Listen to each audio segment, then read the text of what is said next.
Hello everyone, welcome back to the Traxion YouTube channel and welcome to week 12 of our fixed Ferrari track guide series here on iRacing. Now week 12 brings us to the fabulous Suzuka, one of my favourite circuits on iRacing, although to get the best out of it you've got to be patient and smooth with your inputs. Watch on and you'll see what I mean. Now if you've followed my track guides before, you'll know that they are not a place for hot laps. It's a slow, methodical approach to learn the circuit where I talk about my braking markers and my reference points and the little quirks that each circuit has. So as usual, I'll show you a flying lap in full, then we'll jump in the car and show you those braking markers and reference points in action. Then at the end we'll talk about pit entry, pit exit, and where I think we can get an overtake done here this week at Suzuka. Now bear in mind, the flying lap that you're going to see, track temperature was 32 degrees, and this was lap 11 of a run. So this is a true representation of what you're going to be faced with here this week at Suzuka. So, let's get on track.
Okay, so here we are on the main straight here at Suzuka. So as usual, we've set the sim time to match the official series. So it's the 4th of December 2021 and the time in the sim is 12 noon. We're also using the iRacing sprint setup, which is what is used in the official series. Track temperature right now is 32 degrees Celsius, exactly the same as it was in the flying lap that you've just seen. Brake bias this week, we've gone for 53.5. There's not many places here where we are really hard on the brakes. It's all about modulating the brake pressure, trail braking. So 53.5 is where I'm at this week. I think it works quite well. So Suzuka, it's all about flow. It's so easy just to push a little bit too much, scrub a little bit of speed off with the tyres, but it's all about flow. And you'll see there's a lot of places where I'm not at 100% throttle. I'm just slowly modulating the throttle just to make sure that we're still going forward, but we're not scrubbing any speed off. And that's really evident through turns 3, 4, 5, 6 and 7. So at the start of a new lap, we're going to be all the way across to the left hand side for turns 1 and 2. We're up into 5th gear. We're not going to be using 6th gear this week unless we've got draft. So we're in 6th gear approaching turn number 1, and our braking marker for this one is there's a small access road here on the left hand side just before the 50 board. Just round about here, this is where we're going to be braking. We're going to be initially braking quite hard to about 50%, and then easing off the brake just as we go around this turn, and then braking again before we go around to turn number 2. So we're braking quite hard initially, all the way down to 4th gear, then 3rd gear, and then down into 2nd gear, and we're just waiting. This is a really, really late apex. The apex is actually a small patch of green astroturf there. That's where we want to be hitting the apex, so it's super, super late. And then we can get on the gas, use a little bit of this runoff on the left-hand side. But then now, this is where it's all about momentum and stopping your car from scrubbing the speed off with the tyres.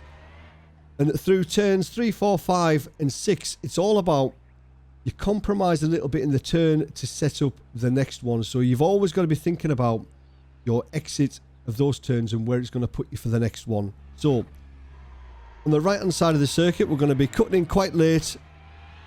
We're going to be kissing the curb, and then we're just going to be braking slightly. Again, it seems that you're going really slow. It seems that you can't, or you could go a lot quicker, but in reality you can't. And then the same with this one. As we exit, we want to be no further across than the middle of the circuit, just to open up each turn as best we can. And again, we want to be just kissing this apex, and the same here. And we're just trail braking this one all the way, letting the car come all the way back, because we want the car as far over to the right hand side as we can, because the quicker we get on the gas around turn number 7, the better. Now it's really easy to run wide on the exit of turn number 7, so be very careful on cold tyres. So as we approach turn number 7, we're going to be lifting, and then we're going to be accelerating again. Once we've lifted, we can accelerate, hit the first apex, the car will run wide, and then get it back for the second apex as we approach this little tricky section here. Now braking here, we're going to be right about here before the 50 in 4th gear, and we're going to be going down into 3rd gear. Now you can jump this curb a little bit on the inside, but be careful, it doesn't settle the car. I try not to jump that one if I can help it. We're going to be in 3rd gear, the car will run wide. You can use a bit of this, but I like to get it before the braking for turn number 9. I like to move the car back over to the right hand side, because there is a horrible little bump here, and as you can see there, the astroturf ends where you would want to be turning in. So I move my car back over and get my left wheels on the curb for the braking. Down into 2nd gear, real brake into the apex, then get on the gas. You can use a little bit of this astroturf on exit to 3rd gear, 4th gear, and then we're going to be opening up this right, turning in quite late, and we're going to be braking at the end of the curb on the right hand side, and we're going to be in the middle of the circuit. The braking there probably to about 50% pressure. We're going to be trail braking all the way to the apex, down to 1st gear as tight as you can, and then get on the accelerator and aim for the outside curb. And 2nd, nice and tight around turn number 12 initially. The car will run wide, then we're just going to cut it back in the approach to spoon. Now here, we want to be on the right hand side of the circuit, and this is where we're going to be braking here. I maybe just want to be a little bit too far there. But you can see there's a bit of dirt on the road surface there, just above the instrument cluster. Want to be on the right hand side, and that's going to be our braking mark, and we're going to be going down into 3rd gear. To braking, we're going to be hitting this first apex, and then here's another place where you think you can go quicker than you can. You will see a lot of people running the car on the exit of this part of spoon onto the curb, but you will also see a lot of people doing that and spinning out. So I try and stay off that curb as much as I possibly can, because it's so unpredictable, really easy to spin off there. So here we're going to be in 3rd gear. Just as we get out this turn, we're going to be a little bit more acceleration, just a little bit, but then they get the car nice and settled early, because as you can see, the exit of spoon is off camber. It's awful. So 2nd gear, be really, really patient, and then about 80-90% throttle, and then as soon as the car's straight, now we can get on the gas fully. Use a little bit of this curb on exit, go over to the left, make the circuit as short as you possibly can for the run up to 130R. Now we're going to be in 5th gear. What I like to do here, I like to lift before the turn, but get back on the apex, get back on the gas before the apex. So we're going to be lifting just before the 50, just a tiny bit, just to put the weight on the front tyres, get the car to turn. And when it does, you can get right back on the gas. You can cut this quite a bit, actually. You can actually go on the grass. It doesn't unsettle the car too much because you've got such a lot of downforce at that point. The car will run wide. Here's another curb which is really unpredictable at Suzuka. If you do end up on the curb, be very, very gentle with your steering inputs.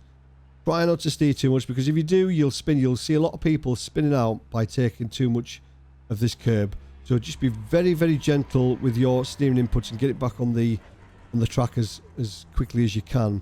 Now, for the run down to the last chicane, I use the 100 board, or just before, as my braking marker, and it's this dirt you can see on the roadside. Now, as I cross the dirt here, when I get to this point, this is where I brake. So the dirt kind of goes diagonally across the track, and I use that as my braking marker. So it's just before the 100. So getting the brakes, we're going to be all the way down into first gear. And then we're going to apex this one really late, and we're going to take quite a chunk of this. And then we're going to short shift to second, lift the throttle, and I try not to touch the curb on the left there if I can help it. You get a nice run out of here. Don't use too much of the curb on the right, because you will lose traction, and there is a little bump there. So just be very careful of that. And that puts you nice and tight to start a new lap. Right, we'll pick up the pace a little bit now. Hopefully it'll make more sense as the speed increases. So we're looking for this access road on the left hand side.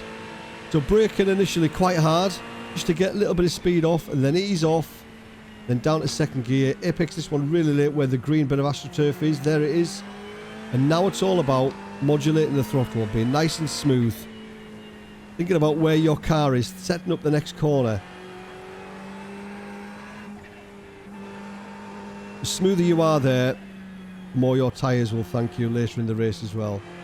So here we're just going to lift, get it towards the apex, then we can get on the gas, nice and smooth, nice and tight all the way around. So just before the 50, just hold fourth here, we're going to be braking down to third gear. And again, I like my tyres just on the curb, no more. Use a little bit of the AstroTurf on exit. Stay to the left to open up this right, up to fourth gear. Then at the end of the curb on the right hand side, we're going to be braking down to first gear. Then aim for the outside curb, get on the gas early. Nice and tight around the first part of turn number 12. Car will run out wide. Then we're going to get it back for the second. And we're looking for the dirt on the road. We're going to be going down to third gear. There's the dirt just there, down 2 gears. Nice and gentle here. Be patient. And nice and smooth with the throttle on exit. The run down to 130R. Move the car over to the left here. Up to 5th gear. Like I say, you won't need 6th unless you've got draft. So just before the 50, we're going to be lifting. Then back on the gas just before the apex. And looking for the dirt. There it is. As soon as we cross it, we're back on the brakes. First gear. Jump that curb a little bit. Short shift to second. Nice and smooth on exit. Watch the little bump there. Right, we'll try and pick up the pace for one more lap. So looking for the access road on the left hand side. Braking hard initially. Get the car around the first part of the corner. And then braking again. Getting it down to second gear. Wait and be patient. There we go. There's the apex. Nice and smooth round here now. Thinking about the exit to each of these turns. Don't want to be scrubbing the tyres too much. It's all about modulating the throttle. You'll see I'm hardly at 100%, if ever, going around there. Until I'm happy. There we go. Then back off and then back on the gas again. Again, be careful not to run wide there. It's really easy to do so. So just before the 50, we're going to be braking down to third gear. I'll run wide, but they get the left tyres on the curb. Nice and gentle around here. Use a bit of this AstroTurf on the exit. The third, then up to fourth. Open up the right. Then at the end of the curb on the right hand side, we're going to be braking down to first gear. Aim for the curb on exit. The outside curb, sorry, on exit. Just so you can get on the gas a little bit earlier. Nice and tight around the first part. Car will run wide. Then we're going to cut it back here. The second part, looking for the dirt across the road. There it is, down 2 gears, down to third gear. Nice and gentle here. Be patient. And get on the gas, nice and smooth. And as soon as you're happy that you're not going to spin up the rear tyres, you can get on the gas 100%. We'll move the car over to the left. And again, we're going to be lifting just before the 50, and then back on before the apex. Well, there's the lift, and back on.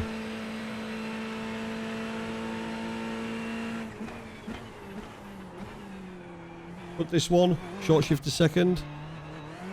Push that curb, I didn't really want to do that, but it's fine. The tyres have got loads of grip in them, but when the tyres are a bit worn, you do lose a bit of traction there. So that's a nice steady lap, a 2 minutes, 0.2. Race pace is going to be a lot quicker than that, depending on what the track temperatures are, obviously. But that's a nice steady lap. Like I said, it's all about momentum. Keep going forward without pushing too much, especially on this section, rounds 3, 4, 5 and 6. Right, let's have a look at pit entry, pit exit, and where we can overtake here at Suzuka. So we'll talk about pit exit first of all. Nothing too dramatic as far as pit exit goes here at Suzuka. You just need to keep an eye on the blue cone and your relative at that point. So it's dead straightforward, just straight out of the pits. Green cone's there just before the tower. We'll release the limiter there, and you can see the blue cone just in the distance. So release the pit limiter. The only thing you need to worry about at this point is your relative. You're going to be exiting the pits pretty much at the turning point for turn number 1. So just bear in mind that if there's somebody coming around on a flying lap, then just yield, let them go by, and then try and tuck in behind them as you go through the S's. That's the only thing to worry about, is the relative and the potential for getting clattered by a car on a flying lap. Right, let's have a look. Pit entry now. So if you need to pit here at Suzuka this week, you've either got a penalty that you haven't cleared, or you've got some damage that you need to get repaired. So we approach the last chicane as normal. Short shift to second gear. But then as we go around this right hand turn, we're going to be turning in here just before we go around the right turn, and we're going to be accelerating all the way down. And there's a nice DRS board there on the left hand side for those on the main circuit. We're going to be braking just before there, and we're going to be hard on the brakes, pit limiter on. Speed limit is 60 kilometers an hour, so it's not too bad. Pit limiter on before the yellow cone. It's actually pretty straightforward. I'll show you that on a flying lap. Okay, so we'll simulate a pit entry now. So we approach this turn just as we would usually. Nothing changes there. Short shift to second. We're going to get on the accelerator. We're going to move the car all the way over to the right hand side, down the pit lane. Looking for the DRS board. Just before there, on the brakes. There we go, down to 60 kilometers an hour. Pretty straightforward. Probably one of the easiest pit entries on iRacing. Now, where are we going to overtake this week at Suzuka? Well, there's not that many places, believe it or not. But I've made a few stick where you wouldn't think it would be possible. So overtaking at Suzuka, it's not that easy really. There's a lot of the track where everybody's just nose to tail, a bit of a procession. Turn 1 obviously is a big overtaking place on the inside. Everybody's going to go for the inside. But the last time I raced at Suzuka, I actually made quite a few moves around the outside, turn number 1 and 2. So that would be my advice. If you can get up the inside, happy days. You're more likely to get an overtake done and make it stick if you're on the inside. But if you're on the outside and you race against somebody who is clean and safe, then you can get it done around the outside. So these guys are going to be all the way over here defending. You're not getting to the inside. But that's fine. So we're just going to brake, and we're going to release the brake a little bit earlier because we're going to be braking a little bit later for turn number 2. We're going to have to give them loads of room. But because we're taking a wider line, that means that we can get on the gas a little bit sooner than they can. And if you can get the move done or get your nose in front by this point, then they're not going to be able to hold it around the outside round turn number 3. So that would be my advice. If you can't get the move done into turn number 1, it can be done into turn number 2. Now around here, it's just a bit of a procession really, all the way around here. Nothing much is going to get done. But what you can do is you can start to try and set an overtake up going into the hairpin, turn number 11, from this point by putting the pressure on getting right up to the guy's bumper in front, putting the pressure on, make them wonder what you're going to do. It's nice and tight up behind them here. We're not going to go for a move because it's quite dangerous here. But we're going to be thinking about our exit out of turn number 9 here. This is where we want to be getting a really good exit. Make them think you're going to go for the move, but with no intentions of going for the move here because it's madness. So, let them defend. We're going to think about the exit. Once we've got a good exit, hopefully we can slip up the inside. They're going to defend here. We're going to slip around the outside at this point. And then get the move done into turn number 11. Similarly, if you're behind somebody here, there's not really a lot you can do here.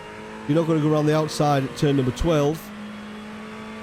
But you can try and get a move done into spoon into turn number 13. If you're not on the inside here, you're not going to get it done. So if you can't get up the inside, think about your exit here. This is where you want a really good exit. Because you can bully somebody, you can make them think that you're going to go too wide into 130R. And if you're on the outside here, I would back out. I wouldn't go for the move around the outside because you don't know what they're going to do. And if they touch that curb, they're going to bounce you off and you're off, you're the loser. So I would just back out, let them run wide. They'll probably run wide onto this curb and they're going to have to back off anyway. But either way here into the chicane, either down the inside or the outside, it doesn't matter. This is another favourite overtaking move of mine. Around the outside here and then inside here. And then we get on the gas. So they're my 2 top tips. Turn number 1 and 2, either inside or outside, doesn't matter. And also into the last chicane, either inside or outside. It doesn't matter. You can make both of them stick. So there we go. That's Suzuka done. Please let me know down below in the comments how you get on this week. What were your times before the guide? What were your times after? Did I help? Did I cover everything that you wanted to be covered in a track guide? But that's it for season 4. I've had an absolute blast making this. Hopefully it's helped some of you out. As always, thank you for watching. Good luck. Keep it pinned. Cheers.